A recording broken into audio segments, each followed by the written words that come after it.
लड़ाई की जानकारी थाना को तो डीएसपी तक को होना चाहिए था। मान लिया कि एसपी साहब कोई आकाशदीप के तारे हों तो उनको नहीं जानकारी हो, लेकिन जो मिजाज है एसपी साहब का या पुलिस का, उसको अब इनको चेतना चाहिए। इनके चलते सरकार की बड़ी किरकिरी हुई है।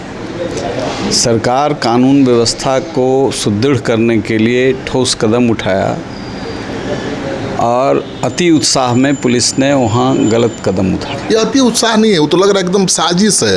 वो भ्रष्टाचार के खिलाफ आवाज़ उठा रहा था। हो सकता है साजिश भी हो, मैं उत्तेजना में ही कहता हूँ कि उसने गलत काम किया, तो वो अपराधी नहीं था। और एसपी की भूमिका, जिले में कोई इतना बड़ा हादसा हो जाए, कांड हो जाए और उनके इच्छा के विरुद्ध हो जाए, ऐसा नहीं लगता है कि कोल्ड ब्लडेड मर्डर है। ये एक नागरिक की हैसियत से मैं कह सकता हूँ, और यदि इस तरह की हरकत होती है तो यह लोकतंत्र के लिए बड़ा खतरनाक बात है कि पुलिस उत्तेजना में या व्यस्त होकर के कोई एक्शन ले, तो उसके हाथ में तो सब कुछ है। नमस्कार, आप देख रहे हैं सिटी पोस्ट लाइव। मैं हूं श्रीकांत प्रत्युष। तो आपको पता ही है कि बिलोटी में क्या हुआ है। फेक इनकाउंटर को लेकर पूरे देश भर में बवाल मचा है, और इस बीच रॉ के पूर्व एजेंट ने एक सनसनीखेज खुलासा किया है कि एसपी साहब रात में 12 बजे गए थे भरत भूषण के परिवार से मिलने और धमकी देकर आ गए। अभी इतने बड़े महत्वपूर्ण आदमी ने आरोप लगाया है कि भरत भूषण के भाई चंदन को एसपी साहब धमकी देकर आ गए कि तुम्हारा भाई क्रिमिनल था, मारा गया, ज़्यादा इसको मत बढ़ाओ, तमाशा मत करो। अब देखिए, जो मिजाज है एसपी साहब का या पुलिस का, उसको अब इनको चेतना चाहिए। इनके चलते सरकार की बड़ी किरकिरी हुई है।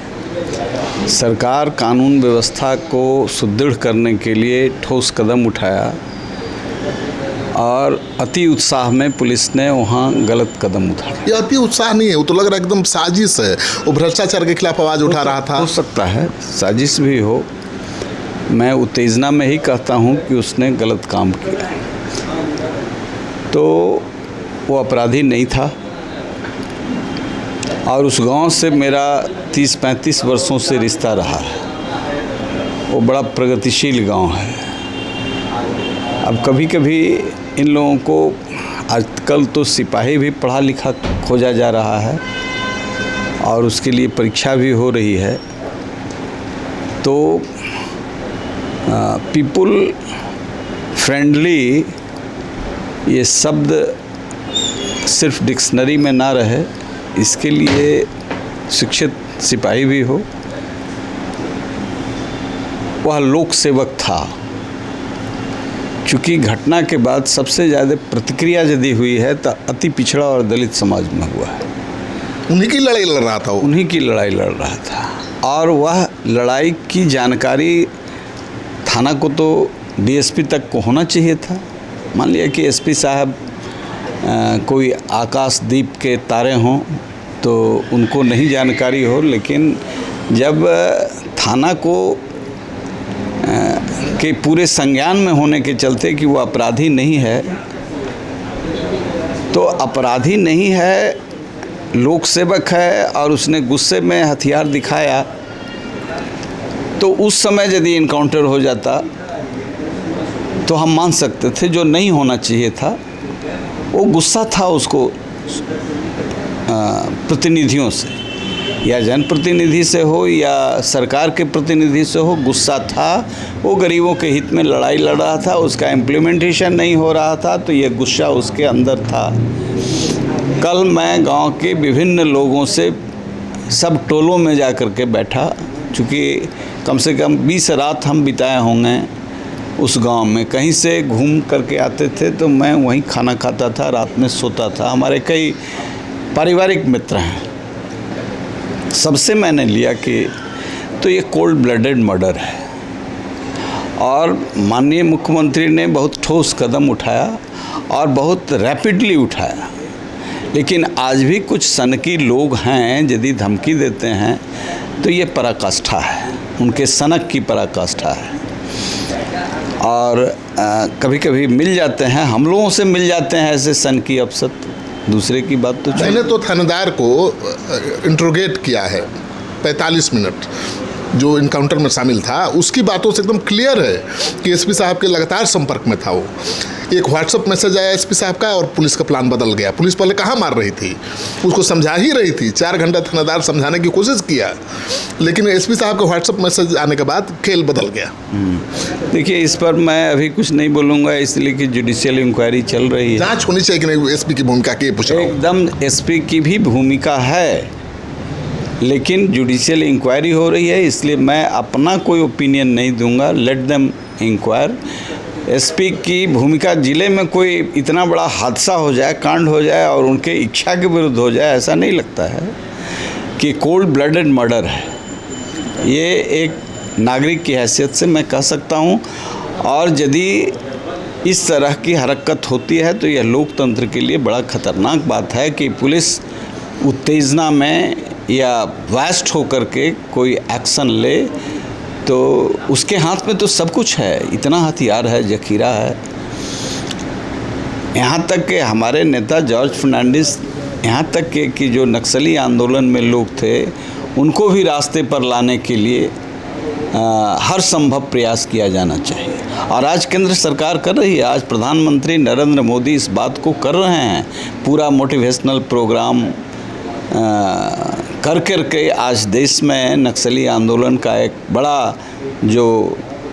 बड़ी जमात थी, वो सामान्य जीवन जीने के लिए और देश के विकास में सहयोग के लिए आज तैयार हुए हैं, अपने को कन्वर्ट किए हैं। तो कहीं न कहीं अब कभी मान लिया कि किसी गुस्से में कोई व्यक्ति यदि कोई कानून तोड़ता है तो कानून के तहत उस पर कार्रवाई होगी, उसका जीवन को समाप्त करने का कोई, और ये सरकार की भी मंशा है, इसीलिए इतना क्विक एक्शन हुआ है, रैपिड एक्शन हुआ है। सरकार की मंशा पर हम सवाल नहीं उठा रहे हैं, क्योंकि न्यायिक जांच का आदेश तुरंत सम्राट सरकार ने दिया है और मुझे भरोसा है न्यायिक जांच आयोग पर। लेकिन सवाल ये है अरुण बाबू कि एसपी को प्रेस कॉन्फ्रेंस करना चाहिए था, इतना बवाल मचा है तो अपना पक्ष रखना चाहिए था। आज तक प्रेस कॉन्फ्रेंस नहीं किया, अपना पक्ष नहीं रखा, और मैंने कोशिश की एसपी का पक्ष लेने का तो कहा कि फोर्सफुली मेरे घर में घुस गए हैं, मतलब धमकी दे रहे हैं हमको। नहीं, बिल्कुल। कल भी मैं गया था और लोगों ने कहा कि एसपी रात में आकर के धमका रहे थे। एसपी को तत्काल प्रभाव से निलंबित करना चाहिए, वहाँ एक जिम्मेवार एसपी को भेजना चाहिए। एसपी की भूमिका प्राइमा फेसी जो केस को हमने ऑब्जर्व किया है उसमें अच्छी नहीं है। मैंने थानेदार को जो इंट्रोगेट किया है उससे ये भी खुलासा हुआ है कि थानेदार उसको वहाँ भी समझाते रहा, समझाने में सफल रहा, हथियार डलवा दिया, लेकिन डीएसपी आए एसटीएफ के साथ और गोली चलवा दी। नहीं, वो सारी जानकारी हमको है, लेकिन मैं इस पर चुप हूँ इसलिए कि मुख्यमंत्री सम्राट चौधरी ने आज तक का जो रिकॉर्ड है उसमें बहुत ही त्वरित कार्रवाई उन्होंने की है, बहुत ईमानदारी से कार्रवाई की है। तो सरकार जो कार्रवाई कर रही है उससे हम संतुष्ट हैं। सम्राट चौधरी के सीएम बनने के बाद 1.5 दर्जन इनकाउंटर हुए, कोई सवाल नहीं उठा। बिल्कुल, इनकाउंटर जहां डिफेंस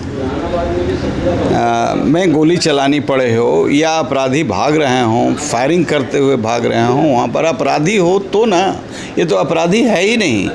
जो स्थानीय पुलिस को मालूम है कि यह लोक सेवक है, लोगों की लड़ाई अपने लाइफ को रिस्क में रख करके करता रहा है, जन प्रतिरोध में ये काम करता रहा है, और अभी भी वहाँ जो विस्थापित हैं उनकी लड़ाई लड़ रहा था। गुस्सा था उसके मन, चूँकि जो तेजस्विता होती है, जिसके अंदर संकल्प होता है, जो शादी विवाह नहीं किया, परिवार से कोई मोह नहीं रखा, पिंडदान कर दिया, अपना पिंडदान कर दिया, और जो पैदल चला गया बागेश्वर धाम, अब उसके संकल्प की पराकाष्ठा है ना। वो किसी से भीख मांग रहा है, जिस समय पकड़ के ले जा रहे हैं उस समय भी भारत माता की जय कर रहा था।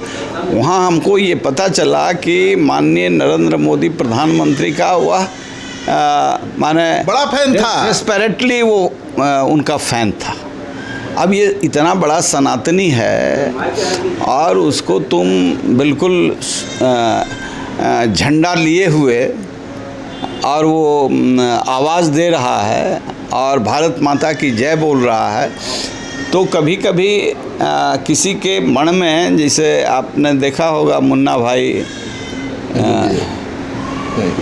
उस फिल्म में गांधी ही गांधी उनके स्वप्न में थे, तो हो सकता है भगत सिंह और चंद्रशेखर इसके स्वप्न में उस तरह का सपना देखता हो तो कभी कभी उत्तेजित हो जाता है। लेकिन इसके लिए तो बहुत सारा ऑप्शंस आपके पास था। और समाज के लिए खतरा थोड़ा था, पुलिस बाद में पकड़ लेती, परिवार के लोग ही पकड़वा देते। बिल्कुल। उनकी माताजी कह रही थी, उनके पिताजी कह रहे थे, पिता थाने चले गए थे कि पकड़ना है, मारिएगा मत। वो पुलिस में काम किए हैं, जहानाबाद में वो 10 साल रहे हैं, हवलदार थे।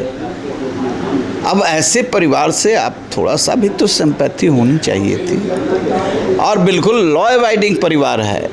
थोड़ा आम जन में आक्रोश इस बात का है कि कोल्ड ब्लडेड मर्डर उठा करके मारना, ये तो कभी भी ड्रेडेड क्रिमिनल को भी, चंबल के डकैतों को जेपी ने परसू किया। बहुत सारे लोग जिनसे मैं भी मिला हूँ, चंबल के लोगों से, जॉर्ज फर्नांडिस के साथ जॉर्ज जाते थे उस बीहड़ में, तो डॉक्टर अजय सिंह अलमस्त और कभी कभी मैं भी उत्सुकता बस वो खुद जीप ड्राइव करते हुए, वो अद्भुत शक्ति थी उनके अंदर कि मोटिवेशन के लिए कहाँ से कहाँ चले जाते थे। और जेपी के ये सरेंडर जो किए 10 युद्ध जमात, उसमें बड़ी भूमिका है, जो खुला नहीं है, बड़ी भूमिका है जॉर्ज फर्नांडिस का। ये जाके घंटों घंटों बात करते थे। तो ऐसे लोगों को पहले तो ये जिला प्रशासन भी ये काम करता था कि कोई ऐसा आदमी जो बिल्कुल हठधर्मी हो गया तो समाज से भी लोगों को आगे भेजता था, परसू करता था। जान रहे हैं कि 144 नहीं जिस पर है। और ऐसे हीनियस क्राइम, ये एक परंपरा की हत्या है। उसके पिता को थाने पर बैठा के पुलिस वालों ने रखा, उसके पिता को ले जा सकते थे जहां पुलिस ने घेरा था। ये तो ब्रिटिश से भी आगे निकल गई जो स्थानीय पुलिस की जो भूमिका है, जो एसपी की भूमिका है, और बहुत ही गलत है। अरुण बाबू, एक खास बात है कि जो मैंने थानेदार को इंट्रोगेट किया है, पूछताछ की है, उसमें एक बड़ा सनसनीखेज खुलासा आया है। भरत की मांग थी कि सीएम को बुलाओ, भरत की मांग थी कि सीएम नहीं आ सकते तो डिप्टी सीएम को बुलाओ, डिप्टी सीएम नहीं आ सकते तो डीएम को बुलाओ, और डीएम भी नहीं आ सकते तो एसपी को बुलाओ। ये कहाँ मांग नाजायज थी? एसपी डीएम को तो जाना ही चाहिए था। मुख्यमंत्री हर जगह नहीं जा सकता, डीएम एसपी क्यों नहीं जाएगा? बहुत गलत हुआ है ये, प्रशासनिक और प्रशासनिक तौर पर बहुत गलत हुआ है। ऐसे लोगों को सज़ा मिलनी चाहिए और कोई जिम्मेवारी का पद नहीं आगे मिलना चाहिए। यदि कोई वरी भी किसी कारण हो जाएं तो उनको सज़ा तो इनको मिलनी चाहिए, लेकिन कोई ये लोग जिम्मेवार लोग नहीं हैं। मैं उसके अंतःकरण में गया हूँ और पूरी जो घटना है, इनका एक्शन है, सरकार को कटघरे में इन्होंने खड़ा कर दिया है। जबकि एक बहुत ही मजबूत विचार के साथ काम करने वाला मुख्यमंत्री, नौजवान युवा अभी मिला है और ये डिस्टर्ब कर रहे हैं सरकार को। अब राजनीति भी होने लगी, देख लीजिए। अब इस पर राजनीति भी, कल ही हम ही से लोग कर रहे थे। हमने कहा कि आपको वो बात नहीं सुनाई पड़ रहा है कि जिसने दलित और अति पिछड़ा समाज कहा कि हमारा देवता था, और मैं गया तब भी कर रहा था। मेरा झंडा, जेडीयू का झंडा देख करके भी लोग राजनीति कर रहे हैं। देखिए सरकार आई है, सरकार के दलाल आए हैं, वो तो गांव के लोग झपट पड़े उस पर, तो समझ गया कि ये कौन है। नहीं तो फर्स्ट हैंड मेरे ऊपर भी, और वहाँ नारा लग रहा था मुर्दाबाद मुर्दाबाद। तो सवाल है कि ऐसे दलाल किस्म के लोग राजनीति की रोटी सेकने में भी माहिर हैं। वहाँ छुपे रुस्तम में बहुत सारे पॉलिटिकल पार्टी के लोग बैठे हुए हैं, लेकिन चूँकि हमको नहीं आप कर सकते हैं, इसलिए कि गांव के चप्पे चप्पे से मैं वाकिफ़ था। सारे नौजवान खड़े थे, फिर उन लोगों को एहसास हो गया, लेकिन मेरे पीठ के पीछे भी नारा लग रहा था और लोग इसमें पूरी राजनीतिक रोटी सेकना चाहते हैं। वो हमारा परिवार, हमारे परिवार का नौजवान गया है, पीड़ा सब लोगों को है और भयंकर रूप से सनातनी और माननीय नरेंद्र मोदी प्रधानमंत्री का तो डेस्परेट फैन था। डेस्परेटली सब लोगों ने कहा कि आप लोग उसको नहीं मिलने दिए तो ये लेकर के पैदल चल जाता प्रधानमंत्री तक।